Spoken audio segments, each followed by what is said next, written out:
Forcing the French line to retire eastward, other German mechanized units drive the spearhead further and further.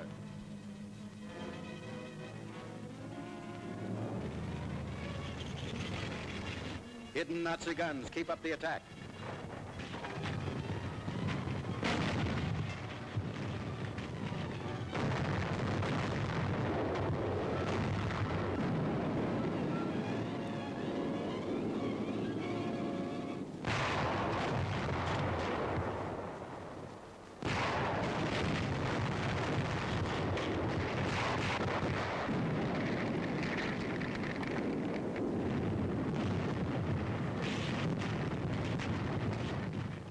It's the same story. Brief forays, fire and wreckage. And the Blitz rolls along. French towns that heard the roar of cannon and witnessed the awful panorama of ruin in World War I, again hear and feel the awful fury of battle. Roads are choked with wreckage and hastily abandoned equipment and supply vans.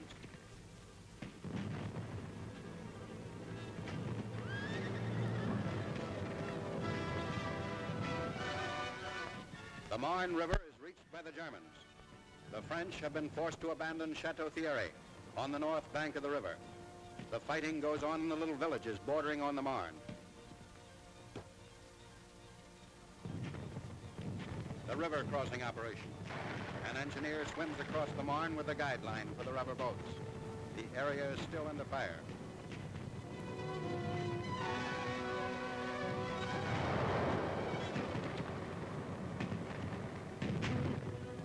Well-rehearsed crossing by the tiny craft now goes on.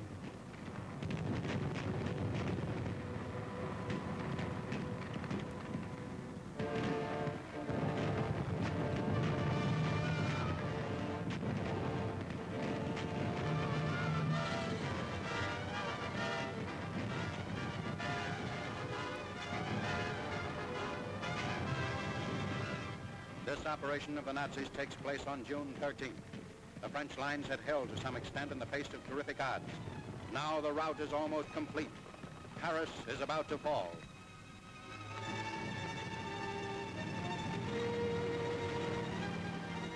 On June 14th, 1940, the Germans take Paris.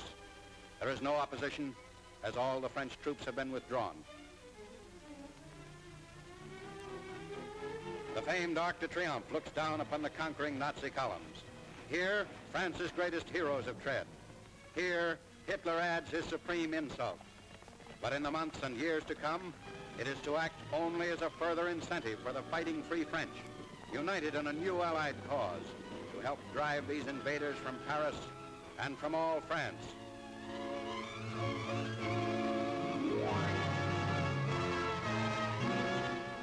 At other points in France, the battle still rages. The main German attack is against the flank of the Maginot Line near Verdun and the Argonne Forest.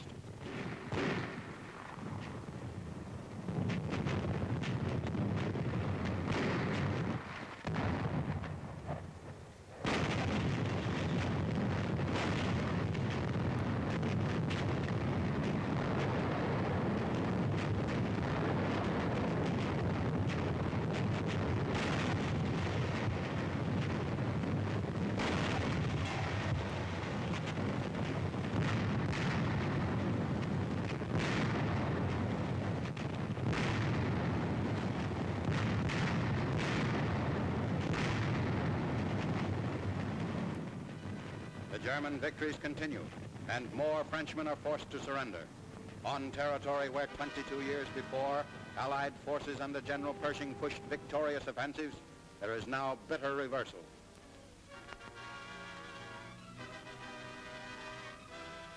The heaviest armored forts crumble under the German artillery fire.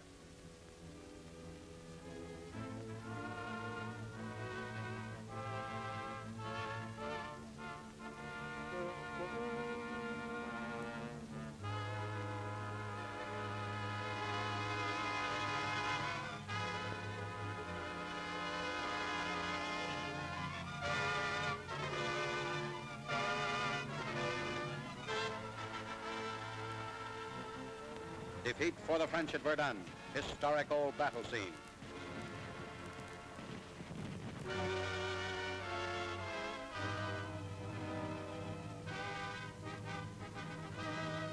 Nazi big guns next attack in the regions of the Upper Rhine.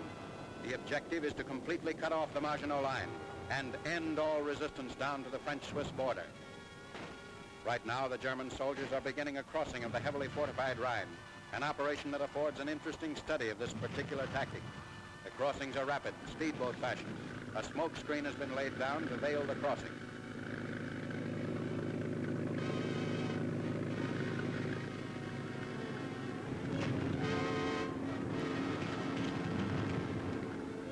The Nazis call them storm boats, each of which can accommodate at least half a dozen men.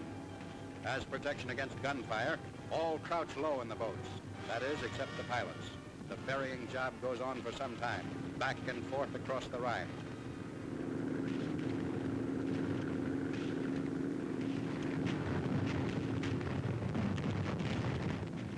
Those reaching the opposite shore quickly have to show what they've learned about taking cover.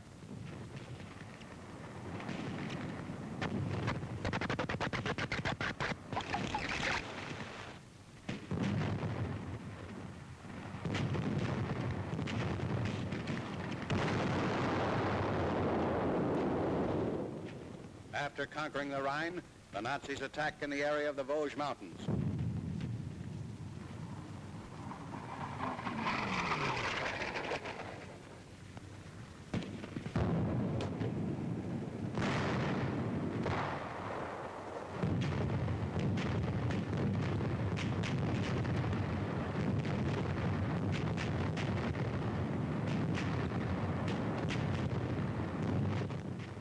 The end of the campaign is in sight, as Hitler sends his troops against the last stronghold of the ill-fated Maginot Line.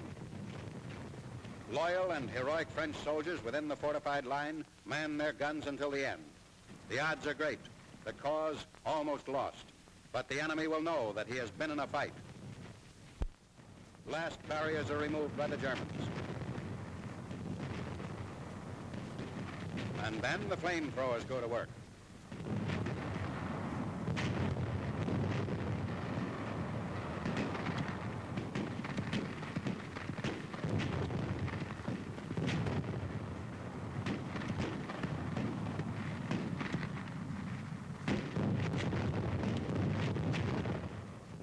Once mighty French defense system, now only silent wreckage. The final assault is already underway. The Western battlefront has seen its decisive action. In only 45 days, the blitzkrieg has driven through France and smashed its military machine into a helpless heap.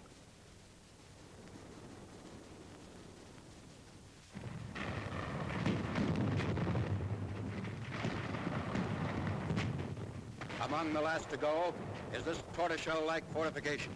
Against it, the Nazis used almost every type of big gun.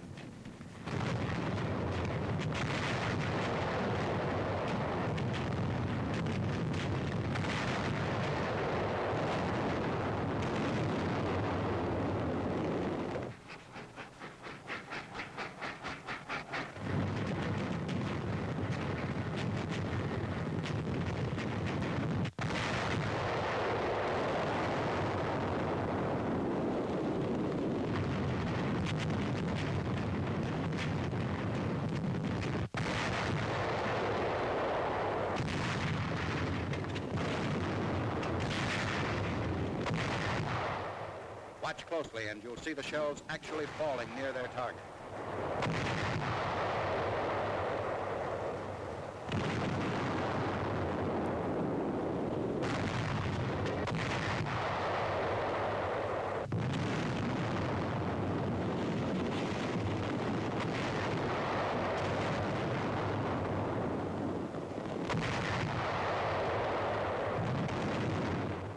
France is gone, but through the smoke of other battles must come her freedom reborn.